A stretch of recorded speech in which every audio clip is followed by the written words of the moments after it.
Hi there, Melody from WTI, and I cannot wait to tell you all about this gorgeous shawl wrap from Little Max.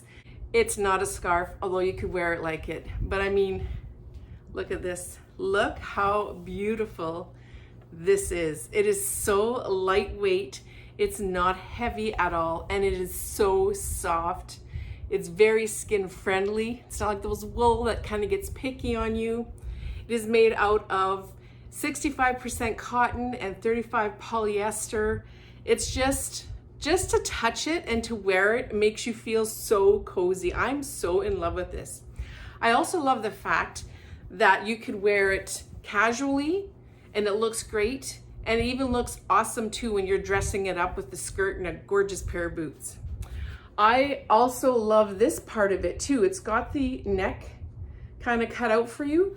So it fits right around the neck and it's not going to slide off your shoulder. So it's just going to stay there. Whether you want to throw it over your shoulder like this, whether you want to wear it as a scarf, or just wear it around the house, just keeping you warm as an extra little layer, little sweater when you're out shopping, whatever. It's just so versatile. This comes in a lot of different colors. I'm telling you, you need one, you're going to love it. And if you don't need one, then you know a woman that needs it.